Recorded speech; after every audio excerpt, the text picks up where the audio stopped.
ओम नमः शिवाय। ऐसा पूर्व काल में स्वयं भगवान शिव ने कहा था। जब सूर्य और बृहस्पति कन्या राशि में स्थित हों तब यमुना और सोनभद्रा में स्नान करें। वह स्नान धर्मराज और गणेश जी के लोक में महान भोग प्रदान कराने वाला होता है। यह महर्षियों की मान्यता है। जब सूर्य और बृहस्पति तुला राशि में स्थित हों तब समय कावेरी नदी में स्नान करें। वह स्नान भगवान विष्णु के वचन की महिमा से संपूर्ण अभीष्ट वस्तुओं को देने वाला माना गया है। जब सूर्य और बृहस्पति वृश्चिक राशि पर आ जाएं तब मार्गशीर्ष में महीने में नर्मदा में स्नान करने से श्री विष्णु लोक की प्राप्ति हो सकती है। सूर्य और बृहस्पति के धन राशि में स्थित होने पर सुवर्ण मुखरी नदी में किया हुआ स्नान शिवलोक प्रदान कराने वाला होता है। जैसा कि ब्रह्मा जी का वचन है, जब सूर्य और बृहस्पति मकर राशि में स्थित हों उस समय माघ मास में गंगा जी के जल में स्नान करना चाहिए। ब्रह्मा जी का कथन है कि वह स्नान शिवलोक की प्राप्ति कराने वाला होता है। शिवलोक के पश्चात ब्रह्मा और विष्णु के स्थानों में सुख भोगने पर अंत में मनुष्य को ज्ञान की प्राप्ति हो जाती है। माघ मास में यानी सावन के महीने में तथा सूर्य के कुंभ राशि में स्थित होने पर फागुन मास में गंगा जी के तट पर किया हुआ श्राद्ध, पिंडदान अथवा तिलोदक दान पिता और नाना दोनों कुलों के पितरों की अनेकों पीढ़ियों द्वारा उद्धार कराने वाला माना गया है। सूर्य और बृहस्पति जब मीन राशि में स्थित हों तब कृष्णवेणी नदी में किए गए स्नान की ऋषियों ने प्रशंसा की है। उन महीनों में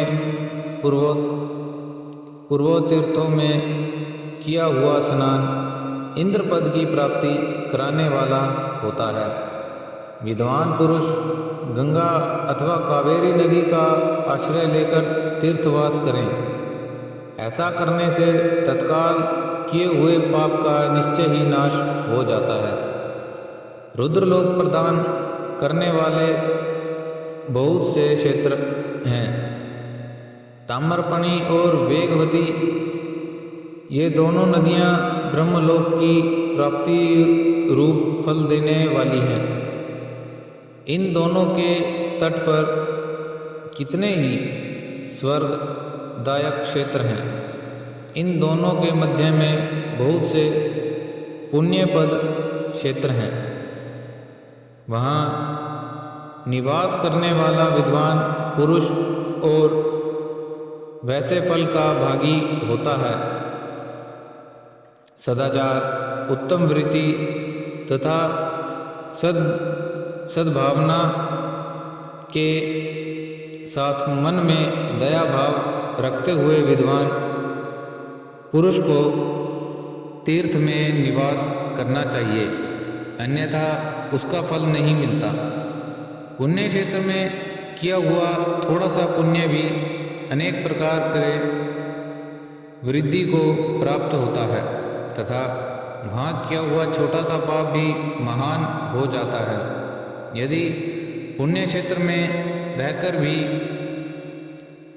जीवन बिताने का निश्चय हो तो उस पुण्य संकल्प से उसका पहले का सारा पाप तत्काल नष्ट हो जाएगा, क्योंकि पुण्य को ऐश्वर्यदायक कहा गया है। ब्राह्मणों तीर्थ वास जनित पुण्य कायिक, वाचिक और मानसिक सारे पापों का नाश कर देता है। तीर्थ में किया हुआ मानसिक पाप वज्रलेप हो जाता है, वह कई कल्पों तक पीछा नहीं छोड़ता है। वैसे पाप केवल ध्यान से ही नष्ट होता है, अन्यथा नहीं।